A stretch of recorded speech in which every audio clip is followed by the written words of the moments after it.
Hi, my name's Dana Segundo. I'm 13 years old and I follow just the markets just about every day. I primarily watch the S&P 500. NASDAQ is more on the technology side, so it does have some appeal to me, and I definitely watch the Dow.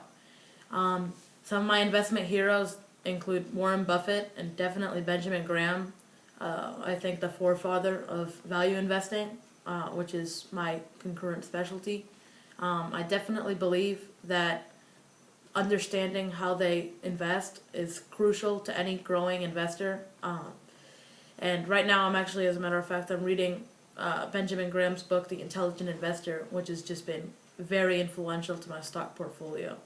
So YouTube guys, I'm going to be making videos like this just about every month, letting you know and analyzing both short-term and long-term holds that you guys can add to your portfolio, along with giving you guys diversification in your portfolio, along with using and creating the idea of stocks that will allow you to have a successful growing portfolio, as opposed to having a portfolio with a bunch of guys that are just going to skyrocket, which can be good in the short term, but you want a stable, steady growing portfolio in any aspect of your investments. On the short term side of things, what are some good stocks to buy now? well, right now the market is experiencing a pullback. It's been up a lot since the beginning of 2012. NASDAQ has been up close to 14%, and this pullback has brought it down close to around 10 to 11%. With S&P, still it's about up 8% year to date, and the Dow is more around that 6-7% level. But still, I mean, we are pretty early in 2012, and so during this pullback, not only do I think that the market will continue to rise, but it does need a slight correction of about 5 to 6%, so it can continue plunging or continue growing upward. So during this pullback, I think that it's great, not only, like I said, to diversify your portfolio in both aspects of your investing. So on the short term, definitely you want to diversify the industries that you're in. So when it comes to agricultural, I like the company ticker CF. Very good, outperforming a lot of its competition. I like in Athletica, I like Lululemon, which is absolutely phenomenal. Although their earnings per share although it's trading at 50 times earnings, it's still in the short term that can be okay. With market momentum, it can still be great. When it comes to technology, I think Apple is the way to go. It has been pretty volatile, but I mean, a 10 to 15% drop can definitely be the sign for you to establish a position with them. And also in market momentum, TNA is pretty good. It's bullish direction daily 3 times shares, which follows IWN, which is basically like the Russell 2000, which is, more smaller cap companies. But it can definitely be good so you can maximize your investment portfolio. And when it comes to oil, I definitely do like NOV, is its ticker, National Oil of Varco, which is an oil exploration company, which is just, I think, as the demand for oil rises, so does the demand for exploration, and it's a good all-around, well-run company. And so those are some great short-term picks during this pullback. What is about these stocks that make them good for your short-term portfolio? Well, all these stocks are very sturdy stocks, although that they can correlate with the market a slight, and when the market might depreciate 5 to 6% of its value, they might go down a little bit too, and that is absolutely natural. We're not looking at a Kraft company, Kraft that is just very, very, very stable, although it returns 4 to 5% a year. And so they're very stable companies. They are very good, well-run companies. Each of these companies has a great business model. And although not all of these companies, especially including Apple, don't make good long-term investments, they do have the capability to make great short-term investments, returning, a solid 10 to 15% per what you're getting into. And so they basically are going with the market flow. And so if you can buy them at a pullback when they're at a bargain or discount price, you can definitely expand and improve the quality of your portfolio. Not for What long are term. some great growth companies for your long-term portfolio? Well, when it comes to growth companies, you want companies that are very undervalued. That, and you want companies, first of all, yeah, when they're undervalued, you have a pretty low PE ratio, and their earnings are growing pretty fast. One of the first companies that I absolutely love, especially when it comes to growth and as a long-term hold, is definitely IBM. I think that services is a much better bet, and that it's a very stable company.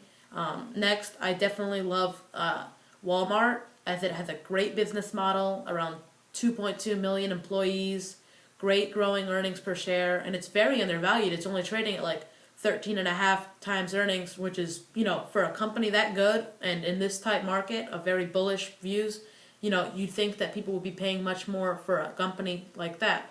Another company that I really love is Coca-Cola. It pays out a great yield, along with Walmart, around that 3 to 4% range. Its earnings are growing very well. Unfortunately, a lot of us could not or didn't buy it in the 80s when Buffett did, and has made him countless a huge return. But it's still a great growth company, and with its earnings growing at 14 to 15% a year, even though it might be a little bit overvalued, there still is a little bit of a little controversy with the stock and in the company as a whole, just because people are on this kind of health path of, oh well, people are gonna in 10, 15 years, are people really gonna stop drinking Coca-Cola? You know what I mean? It's like, although people have been smoking cigarettes for years and knowing that it's been bad for them, but that doesn't stop them from smoking them, although it causes cancer and will eventually, do very harmful things to their body. And when it comes, the last one, I definitely want you guys to take a look at Novartis. Now, the pharmaceutical industry has just been getting hammered with most of the stocks, trading, except for Pfizer, most of them are trading very, very low times earnings. And, that just means that they're undervalued. People are worried about patent cliffs, which they should be, because, then most people obviously will switch to generics, which are just as good. And what I really do like about Novartis is that it spends more money on R&D, research and development, than any other company, just about any other pharma company out there, which just means that it has that durable competitive advantage when it comes to, creating the next new drug or vaccination or whatever that it is that they need to deliver to get investors. Now, a lot of you guys are also saying, well, if Novartis and a bunch of other pharma companies can't deliver, what's going to happen? The truth is that there's a reason that some of them are undervalued. When you have companies that are only spending 8 to 10% of their sales on research and development, yes, that can be a lot of money, but it isn't enough to really attract, first of all, the investors, and to be able to create and have the best chance at creating that new drug. And that is ultimately what most pharma companies are about. I also like that they're very diversified, just like a lot of these companies. Coca-Cola is very diversified. It's not, it's the Coca-Cola versus PepsiCo. And yeah, PepsiCo has Frito-Lay and a bunch of other, it's not just beverages.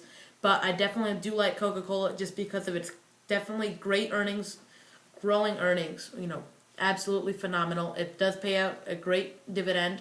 Just like Novartis, it's around 4.3% for Novartis, and like I said, with 3.4% for Coca-Cola and Walmart, and just diversification.